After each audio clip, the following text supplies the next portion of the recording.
Kwa zaidi ya 50%, uongozi wa klabu ya Simba unachangia mzabuni Jairuti kushindwa kutekeleza baadhi ya ahadi ambazo alikuwa amezibainisha wakati anachukua tenda ya kusambaza na kutengeneza vifaa rasmi vya klabu ya Simba kwenye upande wa mavazi, kwa maana ya jezi zao rasmi za msimu huu.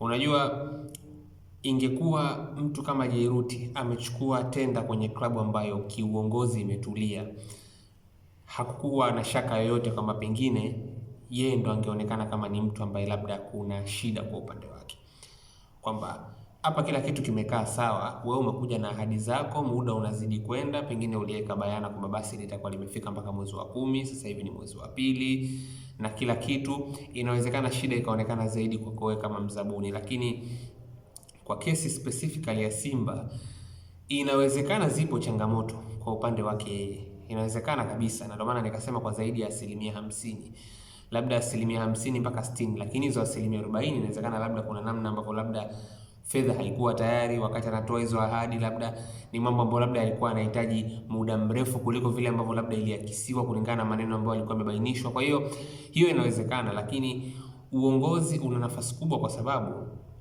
baadhi ya ahadi kubwa ambazo Jairuti aliziweka bayana, mfano kununua basi jipya, kujenga uwanja wa watu takriban 12,000 pale Bunju. Hizi ni ahadi kubwa ambazo aliziweka, na hii ni miradi, haya ni mambo makubwa. Unajua, mwisho wa siku kwa kesi kama ya basi kwa mfano, hata kama basi liko tayari, mwisho wa siku idhini ya basi kutumika na kuwa tayari kwa malengo yaliyokusudiwa halifanyi yeye Jairuti. Ni uongozi wa Simba ndio unakwenda kutoa green light kwamba sasa hilo basi linaweza kuanza mchakato 1, 2, 3, hata kama lishanunuliwa, hata kama liko tayari na kila kitu, kama ambavyo yeye mwenyewe aliwahi kubainisha kwenye moja ya video zake mwezi wa kwanza kwa bwana, basi liko Hispania na kila kitu. Lakini hiyo yote haimati kama idhini haijatoka kwa uongozi. Sasa uongozi wa Simba uko katika hali gani? Uongozi wa Simba hivi sasa inaonekana kabisa kuna namna ambapo kuna mahala hawaelewani kiukweli. Kuna mahala hawazungumzi. Wewe imagine tu rais wa heshima, kuna namna, kuna uhafifu wa mawasiliano baina yake na walio chini yake. Imagine kuna uhafifu wa mawasiliano baina yake na walio chini yake, tayari kuna changamoto hapo. Na huyu ndo tunamuita kama ndo mtu ambaye kwenye swala zima la fedha, kuwekeza, huyu ndo mtu ambaye anatazamwa kwa kiasi kikubwa sana. Sasa kama yeye tayari kuna changamoto baina yake na walio chini yake, unapata tu picha kwamba ni lazima baadhi ya vitu vitacheleweshwa. Idhini ya kuviruhusu baadhi ya vitu kufanyika itacheleweshwa, kwa sababu kesi ya uwanja mfano, mzabuni anawezekana ana pesa ambayo ipo tayari kwa ajili ya ujenzi wa uwanja, lakini hiyo kazi hawezi kuifanya peke yake mzabuni. Inabidi apate ushirikiano kutoka kwa viongozi kwa ajili ya mambo ya vibali na kila mambo yote ya kisheria. Hayo hayamtaki tu mzabuni peke yake, anahitaji pia viongozi ambao wanasimama kwa pamoja kuweza kushirikiana naye ili kuweza kuutimiza huo mradi. Kwa hiyo unachokuja kukigundua hapa ni kwamba hii sasa inamaanisha nini? Katika hali ya kawaida pengine mzabuni anaweza sasa akawa ana ile nia mwisho wa siku, lakini uongozi unapokuwa haujatulia wenyewe kabisa, manake hata yeye pia kuna changamoto kwenye kutekeleza kikamilifu ile ahadi ambayo anakuwa ameiweka mwisho wa siku. Mtu anaweza akauliza, mbona mchezaji kaletwa? Mchezaji hahitaji kibali, mchezaji hahitaji mambo yote ya kisheria.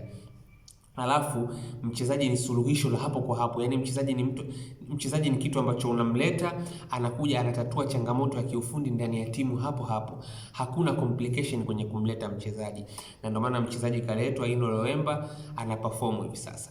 Lakini haya mambo mengine yote ni miradi mikubwa ambayo inahitaji viongozi ambao nao wameshikamana ili kuweza kuisaidia kazi ya mzabuni kuwa rahisi kwenye kutekeleza hizi ahadi mwisho wa siku. Kwa hiyo huo ndo uhalisia ambao upo kiukweli kabisa. Yaani kwa picha tu ambayo inaonekana wazi ni kwamba mzabuni anapata changamoto ya kutekeleza hizi baadhi ya ahadi, kwa sababu haziwezi kutekelezwa kwa msukumo na kwa nguvu yake peke yake. Basi haliwezi kuja kwa sababu tu mzabuni kashalinunua, liko tayari, lishafanywa branding, ni mpaka viongozi watoe green light.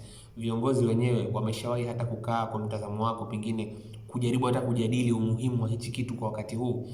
kuna vitu inaonekana vina kipaumbele zaidi kwa upande wa Simba hivi sasa, mambo ya wanachama, mambo ya transformation inazungumzwa. Hayo ndio yanaonekana yapo zaidi kwenye akili za viongozi kwa wakati huu. Manake ruhusa ya kitu kama basi hivi sasa inawezekana hata kutoka haijatoka. Mwisho wa siku, uwanja hauwezi kusimamiwa na mzabuni peke yake.